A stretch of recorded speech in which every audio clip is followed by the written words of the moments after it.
नमस्कार, मी भाऊ तोरसेकर. तुम्ही बघत आहात प्रतिपक्ष. मित्रांनो, काल परवा एक बातमी बघितली, त्याच्यावर फारशी चर्चा झाली नाही, म्हणजे माध्यमातून चर्चा झाली नाही, सोशल मीडियातही त्याचा फार गाजावाजा झाला असं दिसलं नाही, पण माझ्या मते ती फार महत्त्वाची बातमी आहे. प्रामुख्याने आता लवकरच 4 महिन्यात होऊ घातलेल्या ज्या लोकसभेच्या निवडणुका आहेत त्या निमित्ताने महाराष्ट्रासाठी तरी ती बातमी मला महत्त्वाची वाटते. कारण महाराष्ट्राच्या ज्या 48 लोकसभा जागा आहेत त्या जागांचं वाटप महाविकास आघाडी आणि महायुती यांच्यामध्ये कसं होणार यावरून वारंवार वेगवेगळे वाद उफाळून येत असतात. एकेका जागेबद्दल, एका जिल्ह्यातल्या जागेबद्दल किंवा एकूण 48 जागांबद्दल.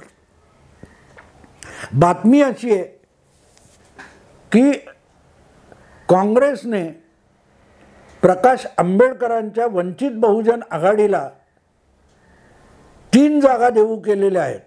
अमरावती, अकोला आणि आणखीन एक कुठली तरी 3ऱ्या जागेचं नाव समोर आलेलं नाही आणि याविषयी प्राथमिक बोलणी झाल्याची सुद्धा बातमी आली आहे. आता 3 जागावर प्रकाश आंबेडकर किंवा त्यांची बहुजन आघाडी समाधानी होईल किंवा नाही हा वेगळा विषय, कारण प्रकाश आंबेडकरांच्या गोटातून त्याविषयी कुठलीही दुजारा वगैरे समोर आला नाही आणि ही बातमी पण अधिकृत काँग्रेस गोटातून आली आहे असंही नाही, पण अनेक वाहिन्यांवर ती बातमी आली. म्हणजेच काँग्रेसच्या गोटातून ही बातमी सोडण्यात आलेली आहे. कदाचित आपण देऊ केलेल्या ऑफरबद्दल प्रकाश आंबेडकरांची थेट प्रतिक्रिया काय आहे हे कळावं यासाठीच काँग्रेसने सोडलेलं हे एक पिल्लू असू शकतं. मी नाकारणार नाही, कदाचित असं काही फायनल झालेलं नसेल, प्रत्यक्ष बोलणी झालेली नसतील, पण फक्त 3 जागा देऊन वंचित बहुजन आघाडीला आपल्यासोबत घेता येईल का याची चाचपणी करण्यासाठीच काँग्रेसच्या कोणा वरिष्ठ नेत्याने हे पिल्लू सोडलेलं असावं. पण मित्रांनो, मला असं वाटतं की ही चांगली ऑफर आहे. वंचित बहुजन आघाडीचं 2014 किंवा म्हणजे 2014 10 वर्षापूर्वीच पहिल्यांदा काय ते आपला रिपब्लिकन पक्ष जो होता तो बाजूला ठेवून वंचित बहुजन काय तो महासंघ वगैरे BBM बहुजन संघ वगैरे होता तो बाजूला ठेवून प्रकाश आंबेडकरांनी 2014च्या निवडणुकीमध्ये वंचित बहुजन आघाडी स्थापन केली. हे आता भाजपचे आमदार आहेत गोपीनाथ पडळकर, हे सुद्धा त्यामध्ये होते आणि त्यांनी सांगलीमध्ये प्रचंड मतं मिळवलेली होती. मला वाटतं महाराष्ट्रात वंचित बहुजन आघाडीला 2014मध्ये मिळालेली सर्वाधिक मतं कोणाची तर ती पडळकरांची म्हणता येतील असं होतं. पण तो जो वंचित बहुजन आघाडी पक्ष आहे तो 2014 असो किंवा 2019 असो किंवा मध्यंतरीच्या दोन्ही विधानसभा निवडणुका असोत, त्यामध्ये वंचित बहुजन आघाडीला आपला मतदानातला प्रभाव फारसा कुठे दाखवता आलेला नाही. त्यामुळे उगाच 25-50 जागा म्हणायच्या, आम्ही 48 जागा लढवू म्हणायच्या आणि पदरात काही पडत नाही. 48मध्ये जवळजवळ 40-45 जागी डिपॉझिट गमवायचं, यापेक्षा 3 जागा लढवायच्या, चांगल्या मित्रांना सोबत घेऊन लढवायच्या, बलवान मित्रांना सोबत घेऊन लढवायच्या आणि 3 पैकी 2 जिंकल्या तरी तुम्ही लोकसभेमध्ये तुमचा आवाज जाऊन पोहोचतो. आज आपण बघतो ना, त्या इंडिया अलायन्समध्ये 26 पक्ष आहेत, आमच्याबरोबर 26 पक्ष आहेत. अरे 26 पक्षापैकी 14 पक्षांचा एकही खासदार विद्यमान लोकसभेत नाही आहे. इतके दुबळे पक्ष आहेत. अर्थात लालूंसारखा एक पक्ष दिसतो तितका दुबळा नाही, त्यांचा एकही खासदार लोकसभेत नसेल, पण तरी चांगले मित्र सोबत घेतले तर लालू प्रसाद यादव 8 ते 10 खासदार लोकसभेत बिहारमधून निवडून आणू शकतात. त्यामुळे एकही खासदार नाही म्हणून RJDला किंवा लालूंच्या पक्षाला हिणवता येणार नाही. पण वंचित बहुजन आघाडी ही तशी नाही आहे. आणि म्हणून वंचित बहुजन आघाडीकडे फार ताकद नसली तरी महाराष्ट्राच्या काही जिल्ह्यामध्ये या पक्षाची गठ्ठा मतं आहेत आणि त्याचा फायदा जो कोणी मित्र पक्ष असेल त्याला सहजगत्या उठवता येतो, ही सुद्धा वस्तुस्थिती आहे. आणि म्हणून MIM सारखा OICचा जो पक्ष आहे त्या पक्षाला दीर्घकाळ हैदराबादच्या बाहेर तेलंगणामध्ये सुद्धा एखादा आमदार किंवा एखादा खासदार निवडून आणता आला नव्हता. एक भाऊ लोकसभेत, एक भाऊ विधानसभेत, अशी त्या MIM पक्षाची परिस्थिती. पण अशा पक्षाचा दुसरा खासदार महाराष्ट्रात निवडून आला, त्याला OIC हे कारणीभूत आहे तसं मी बिलकुल मानत नाही. त्याचं सगळं श्रेय प्रकाश आंबेडकर यांच्या वंचित बहुजन आघाडीला द्यावं लागेल. कारण 2019मध्ये वंचित बहुजन आघाडीने MIM बरोबर युती केलेली होती आणि राज्यातल्या 48 जागांपैकी काय 7-8 जागा त्यांनी MIMने लढवल्या असतील, बाकी 40-45 जागा वंचित बहुजन आघाडीनेच लढवल्या. पण वंचितचा पाठिंबा घेतल्यानंतर औरंगाबादमधून 14मध्ये निवडून आलेला जो आमदार होता इम्तियाज जलील, हा 2019मध्ये औरंगाबाद म्हणजे आजचं छत्रपती संभाजीनगर या मतदारसंघातून लोकसभेवर निवडून आला. त्याचं श्रेय वंचित बहुजन आघाडीला आहे. कारण जी काय त्यांची तुटपुंजी मतं होती त्यामध्ये वंचित बहुजन आघाडीची मतं पडली आणि हर्षवर्धन जाधव या शिवसेनेच्या किंवा असल्या बंडखोर आमदाराने आपले चंद्रकांत खैरे यांच्याशी दगाबाजी केली. त्या सगळ्याचा फायदा इम्तियाज जलीलला मिळाला. त्या वंचित बहुजन आघाडी त्या संभाजीनगरमध्ये जो एक दलित मतांचा गठ्ठा आहे तो इम्तियाज जलीलच्या पदरात पडला आणि MIMला इतिहासात दुसरा लोकसभेतला खासदार आंध्र तेलंगणाच्या हैदराबादच्या बाहेर महाराष्ट्रात मिळाला. ही बाब लक्षात घेण्यासारखी आहे. आणि म्हणून मुद्दा असा आहे की तुलनेने मुस्लिमांची लोकसंख्या अधिक आहे तरीही कमी जागा लढवून आणि आपले मतांचे गठ्ठे आहेत अशा जागी निवडणूक लढवून अधिकाधिक यश मिळवणं, कमी जागा लढवून अधिक यश मिळवणं हा राजकारणाचा किंवा निवडणुकीतला डावपेच असतो. प्रकाश आंबेडकरांनी मला वाटतं त्या दिशेने वळलं पाहिजे. त्यामुळे काँग्रेसबरोबर जाऊन जर 3 जागा मिळत असतील, पण मग त्या 3 जागी नुसती काँग्रेस नव्हे तो इंडी अलायन्समधले किंवा महाविकास आघाडीतले कोणीही इतर मित्रपक्ष वंचितच्या उमेदवाराच्या विरोधात उभे राहता कामा नयेत. या अटीवर जर त्या 3 जागा देणार असेल काँग्रेस तर प्रकाश आंबेडकरांनी त्या स्वीकारल्या पाहिजेत असं माझं ठाम मत आहे, प्रामाणिक मत आहे. अर्थात त्यांची ऑफर वेगळी होती. प्रकाश आंबेडकर हे सुद्धा एक रिझनेबल ऑफर दीर्घकाळ काँग्रेसला किंवा राष्ट्रवादी आणि काँग्रेस या 2 पक्षांना देत आले की आम्ही तुमच्याबरोबर भाजप विरोधात यायला तयार आहोत आणि आम्ही प्रचंड नाही मागत. काहीतरी मला वाटतं प्रकाश आंबेडकरांनी सांगितलं होतं की 8 जागा अशा आहेत की गेल्या जवळजवळ 8-10 निवडणुका काँग्रेस किंवा राष्ट्रवादी किंवा त्यांची जी काही आघाडी प्रत्येक वेळेला झाली 8-10 निवडणुका जे मतदारसंघ तुम्ही जिंकूच शकला नाहीत कधी ते 8 मतदारसंघ वंचित बहुजन आघाडीला द्या. काय चूक आहे मित्रांनो? तुम्ही उमेदवार उभा करणार, 8 जागा जास्त लढवणार आणि 8ही जागा गमावणार. तर ज्या गमावण्याच्या जागा आहेत त्या प्रकाश आंबेडकर किंवा त्यांच्या वंचित बहुजन आघाडीला दिल्या आणि त्यातल्या 2 जरी जागा आल्या तरी आजच्या भाजप विरुद्ध किंवा पूर्वीच्या शिवसेना भाजप युतीच्या विरोधात त्या 2 जागा कमी झाल्या असत्या. तर प्रकाश आंबेडकरांची पहिल्यापासूनची ऑफरसुद्धा मी गैरलागू मानत नाही. पण आत्ता जी काय काँग्रेसची ऑफर आहे म्हणतात ती पण मला रिझनेबल वाटते. जर महाविकास आघाडी आणि सो कॉल्ड इंडिया अलायन्स ही जर पूर्ण ताकदीनिशी आणि एकजुटीने लढणार असेल तर त्यामध्ये 3 जागासुद्धा महत्त्वाच्या ठरतात.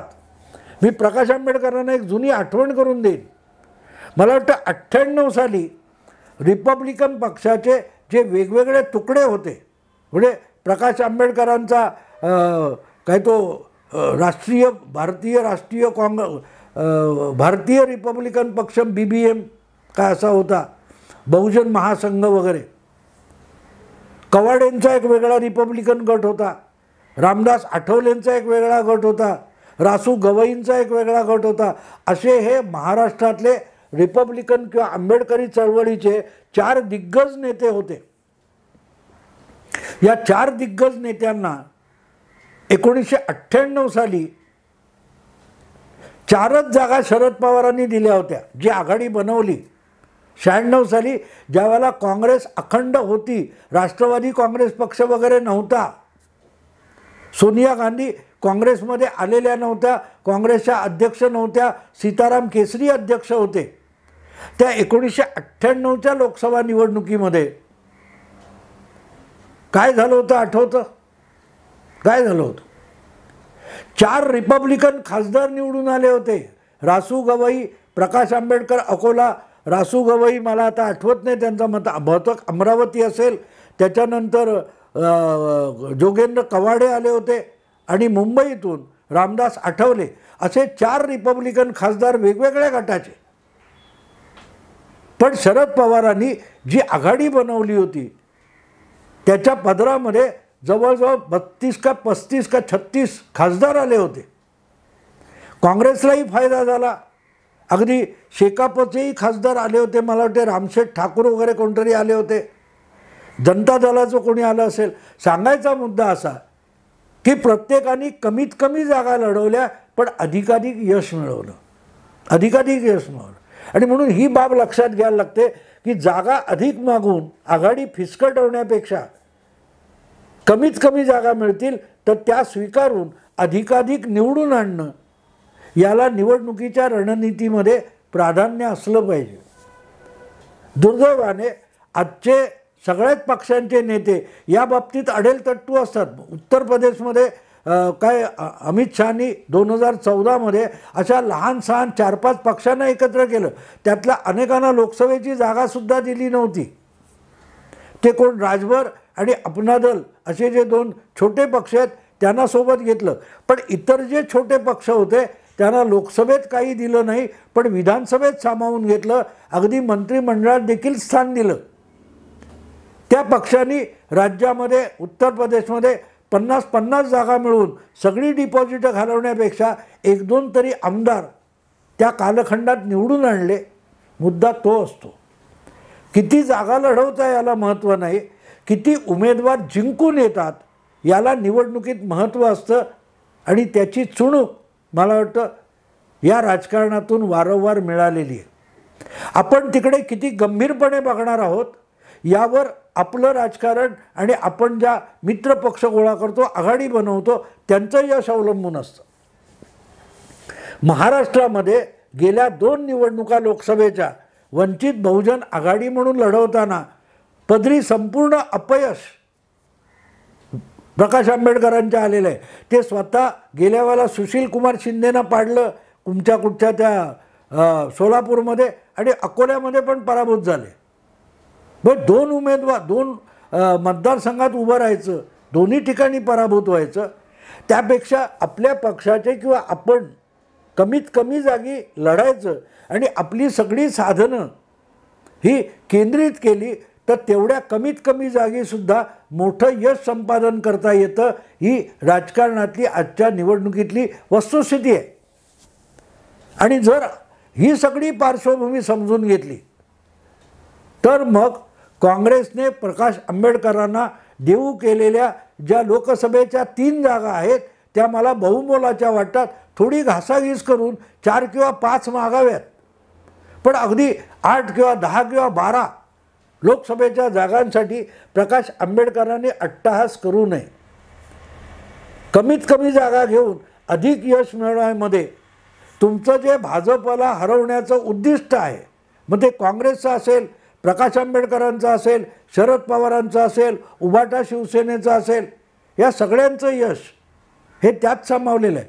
पण या निमित्ताने आणखीन एक प्रश्न विचारला पाहिजे, तो असा की वर्षभर ज्या उद्धव ठाकरे यांच्याबरोबर किंवा उभाटा शिवसेनेबरोबर प्रकाश आंबेडकर आघाडी करून बसलेले आहेत, युती जाहीर करून जाहीर पत्रकार परिषद घेऊन बसलेले आहेत, त्या उभाटा सेनेने वंचित बहुजन आघाडीला काय देऊ केले? वारंवार त्यासाठी प्रकाश आंबेडकर इशारे देतात, पण उद्धव ठाकरे याविषयी चकार शब्द बोलत नाहीत. आणि अगदी शेलक्या भाषेमध्ये काँग्रेस किंवा राष्ट्रवादीला प्रकाश आंबेडकर ठोकून काढत असले तरी त्यापैकीच जर काँग्रेसने कमीत कमी 3 जागांची ऑफर देऊ केली असेल तर त्याला मी औदार्य म्हणेन. किंबहुना तो प्रकाश आंबेडकरांचा काँग्रेसने केलेला सन्मान आहे असं मी म्हणेन. काँग्रेस हा राज्यव्यापी पक्ष आहे, अगदी नेताविहीन असूनसुद्धा 20-22%, 18%, 19% मतं मिळवणारा असा काँग्रेस पक्ष आहे. तो जर 3-4% मतं मिळवणाऱ्या वंचित बहुजन आघाडीला सोबत घेण्यासाठी पुढाकार घेत असेल तर त्याचा सन्मान राखला पाहिजे. जवळपास तेवढ्याच ताकदीची शिवसेना होती, ती आता दुभंगलेली आहे. पुढे उद्धव ठाकरे फार तर 8 ते 10 मतांच्या टक्केवारीचे मालक आहेत. आणि ते जर प्रकाश आंबेडकरांकडे ढुंकून बघणार नसतील, अशा वेळेला काँग्रेस जर प्रकाश आंबेडकरांना आपल्या 19-20% ताकद असतानाही 3 जागा देत असतील तर त्याचा आदर प्रकाश आंबेडकरांनी सुद्धा राखला पाहिजे. किंबहुना ठीक आहे, शिवसेना आमचं ऐकत नसेल तर आम्ही काँग्रेसबरोबर जायला तयार आहोत असं देखील प्रकाश आंबेडकर बोलले तरी उद्धव ठाकरे काहीशे दबावाखाली येतील. कारण आज एक गोष्ट आहे, स्वबळावर कुठलीही निवडणूक लढवण्याची हिंमत उद्धव ठाकरे हरवून बसलेले आहेत. या पार्श्वभूमीवर महाराष्ट्रातली जी विस्कटलेली राजकीय परिस्थिती आहे त्याचा फायदा घेऊन प्रकाश आंबेडकर उभं राहायला गेले, प्रयत्नशील झाले तर आंबेडकरी चळवळीचा जो मतदार आहे, जो डझनावारी वेगवेगळ्या लहान मोठ्या गटामध्ये विखुरला गेलेला आहे, तो एक छत्राखाली खाली यायला मदत होऊ शकेल. दुर्दैव आहे मित्रांनो. आणि एकूण देशाच्या मतदाराची मानसिकता बघितली तर मतदारांचं हळूहळू एका विचार, एका भूमिका किंवा एका पक्ष किंवा एका आघाडीच्या भोवती विलिनीकरण होणं, विसर्जित होणं, ध्रुवीकरण होणं ही प्रक्रिया सुरू झाली आहे. मग त्याच प्रवाहामध्ये प्रकाश आंबेडकर यांनी उडी घेतली आणि महाराष्ट्रातल्या बौद्ध, दलित, वंचित, आंबेडकराईत अशा सगळ्या विखुरलेल्या गटांमधली मतं जर एकत्रित ध्रुवीकरण करण्याला चालना देण्यासाठी अशा प्रकारे 2-4 जागा घ्या तुम्ही, पण आमच्याही मताचा प्रभाव पडतो, आमचा मित्रपक्ष निवडून येतो आणि आम्हालाही निवडून आणतो, हे चित्र निर्माण केलं तर मला असं वाटतं की आंबेडकरी मतं जी आहेत ती प्रकाश आंबेडकर यांच्या भोवती ध्रुवीकरण होण्याची प्रक्रिया सुरू होईल. मुद्दा इतकाच राहील की काँग्रेस 3 तरी जागा द्यायला निघाले, उभाटा सेना काय देणार आहे? बोलतसुद्धा नाही. असो मित्रांनो, आत्ता इथेच थांबतो. आवडलं लाईक करा, शेअर करा, सबस्क्राईब करा. नमस्कार.